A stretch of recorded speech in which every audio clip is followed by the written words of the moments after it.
કાલી સમસ્ત રામગઢ ગામ પરિવાર પધારેલા સૌ આદરણીય વંદનીય હરિગુરુ સંતોનો ભારતની નારી શક્તિનો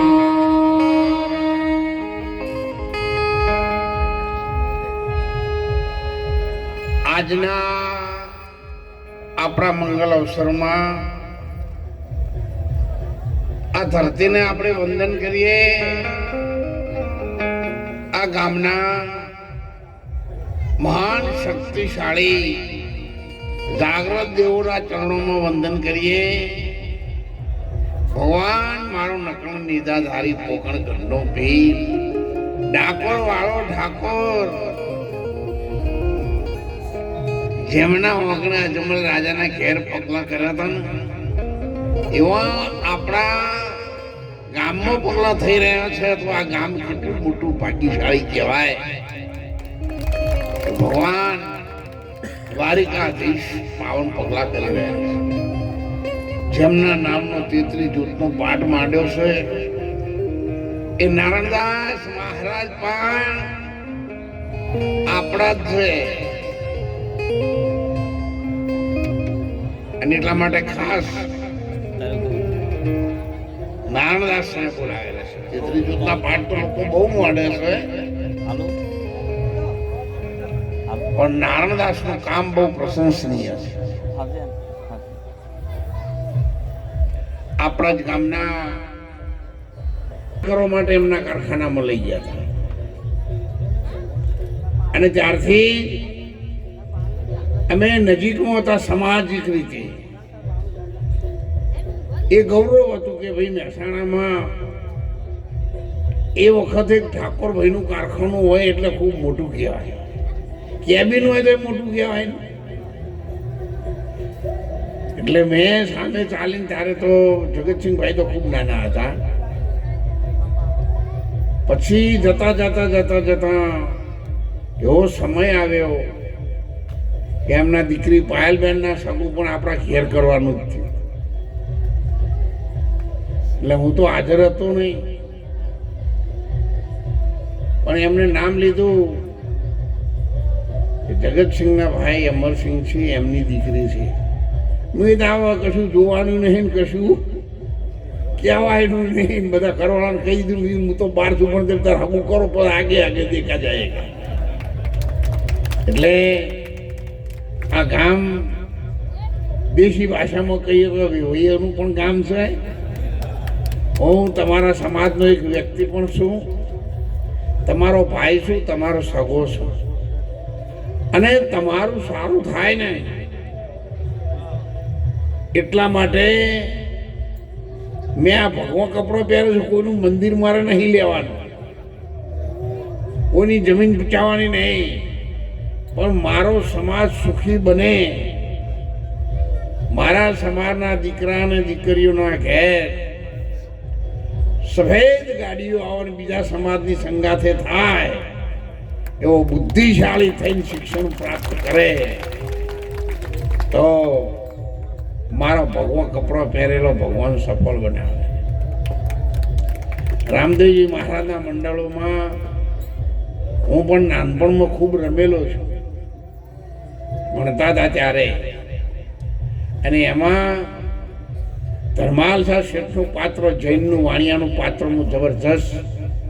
હજારો લોકો મને જોવા માટે, સાંભળવા માટે આવતા. એવું પાત્ર મેં ભજવ્યું હતું. અને એમાંથી 41 દિવસ મેં નકોડા રામાપીરના ઘોડાની સામે બેસીને ઉપવાસ કર્યા હતા. 41 દિવસ સુધી ઘેર જવાનું નહીં, પાણી નહીં પીવાનું ઘરનું. તમે કહો ચમ કારખાના હતા આ બધા. એટલે મારી બા કે તાર તો પાણી પીવા ઘેર આપવાનું નહીં, તાર પપ્પા તો 24 કલાક રાજા હોય અને એ માટલાનું પાણી પીવું, તારા ઉપવાસ કોમમાં નહીં આવે. એટલે કોઈ હું તપ કરવા તો નતો બેઠો, પણ આ રહી હંકડાશ હતી ઘેર આપવાની. એટલે આ મારું પૂરું જીવન કેવું થયું હું તમને કહું. દરોઈ નોકરી ગયો, 1000 દિવસ સુધી 50 ગ્રામ મગ ઉપર મેં ટેસ્ટ એન્ડ ટ્રાય કર્યો. જગતમાં દેવી દેવતાઓનું ઓળખવા માટે શું કરવું જોઈએ, દેવી દેવતાઓની સાધના કેવી રીતે કરવી જોઈએ અને ભગવાનને કેવી રીતે ઓળખવા જોઈએ, એ બધું આખી લાઈનમાં આવી જાય છે. અને ત્યાર પછી 31 દિવસ સુધી એકલા 50 ગ્રામ પાણી ઉપર મેં તપ કરેલું. અત્યારે મારી ઉંમર 75 વર્ષની છે. આ રામદેવજી મહારાજના અને આપણે દેશી દેવી દેવતાઓને નવરાત્રિ કહેવાય છે. એટલે 7 નોરતો હું એક ટાઈમ કરું છું અને બાકીના પછી હું લીંબુના પાણી ઉપર રહું છું. એટલે 3 દિવસ માથાના વાળ મેદેલા લસકા જેવા થઈ ગયા.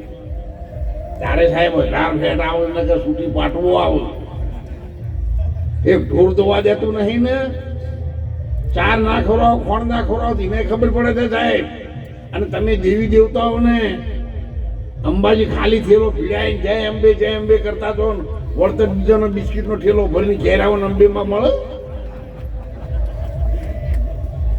આ બધું આપણે સમજીએ છીએ, પણ આ સમાજ અંધશ્રદ્ધાઓથી દૂર થવા માંડ્યો, શિક્ષણની જાગૃતિ આવી અને રાજકીય લેવલોમાં પણ આ બધા ધીરે ધીરે આગળ આવવા માંડે. જો રૂપસિંહજી બેઠેલા છે તેનાથી સામે એ દવાડા એમના સસરા હતા, એ પીઆઈ હતા, ડીવાયએસપી હતા પ્રધાનજી. ત્યારે મારે નોકરી હતી, વર્ષોથી એ સાથે છે. એમના દીકરા વકીલ છે.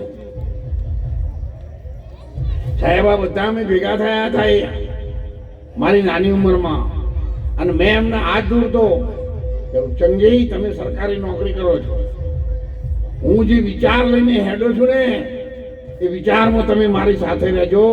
એક વખત આ સમાજને ઘેર ઘેર જઈને જગાડી અને સાહેબ હોની હાથે પણ પ્લેનમાં બેસે એવી વ્યવસ્થા વાળો સમાજ બનાવો.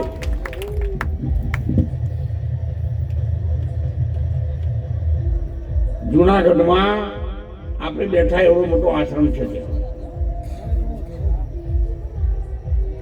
ટૂંકમાં કહું છું, રણુજામાં પણ એક થોડા ટૂંકા ટાઈમમાં જ આપણે આવો આશ્રમ આકાર લે એવી વ્યવસ્થા કરવા માટે આપણે જઈ રહ્યા છીએ.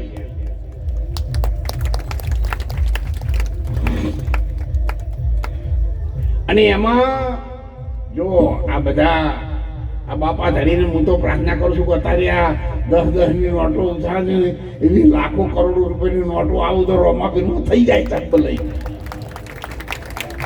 આ શરૂઆત થઈ છે મોનો આપણા ગામમાંથી, એટલે તાળીઓ વગાડો.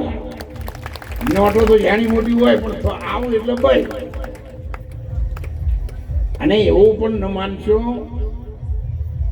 કે 25-50 લાખમાં થઈ જાય.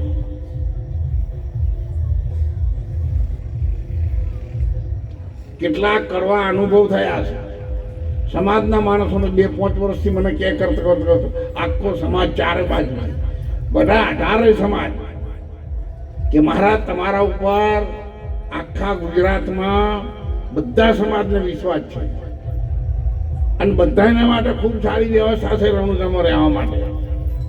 પણ આ સમાજ માટે બિલકુલ વ્યવસ્થા નથી, કોઈ રોકાવા દેતું નહીં. ખાલી નોમ પડે ને ક્યારે એ સમાજ ના છે કે જગ્યા જ નહીં.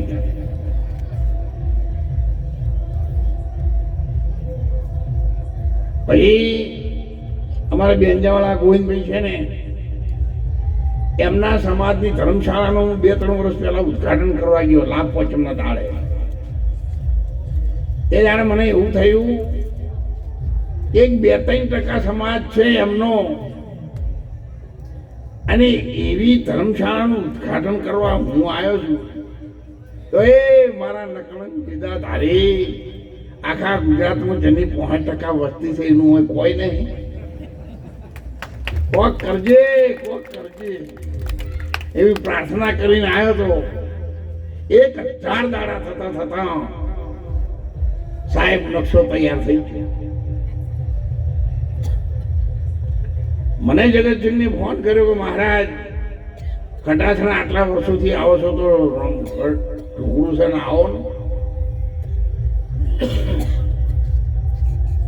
જગ્યા થાય એવી નથી, છતાં પણ હું 1 કલાક આવ્યો અને એ જ દિવસે રામાપીના મંદિર આગળ અમે બધા આખું ગામ એમનો ભાવ સાહેબ એ વખત આ ગામનો ભાવ હતો ને એ હું બોલતો નતો એ વખત.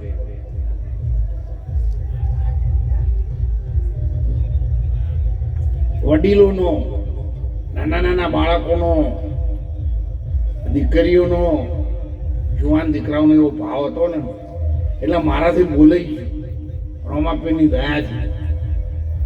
તમે ચિંતા ન કરો, મારો નકળંગ નિજાધારી ડાકોર વાળો ઠાકોર ટૂંકા ટાઈમમાં ધર્મની ધજાએ ફરકાઈ જાય એમ જો આપણે બધા નથી. અને ગામને પણ હું એ માટે વંદન કરું છું, એમની એકતાને વંદન કરું છું. ભાઈઓ બહેનો દીકરીઓની અને વડીલોની પ્રાર્થનાને હું વંદન કરું છું કે સંતોના વતનને તમે સત્ય ઠેરાવવા માટે કમરમાંથી અને ધર્મની ધજા ફરકાઈને સાહેબ લોકોને બતાવ્યું કે સંતો બોલે છે સનાતન સત્ય છે. એટલે સંતોના ઉપર જબરજસ્ત વિશ્વાસ રાખજો. દેવતાઓ પરના રામદેવજી મહારાજ જેટલા પરચા આ જગતમાં બીજા કોઈને પૂરેલા નહીં. સતત પણ એ ભજનમાં કહ્યું છે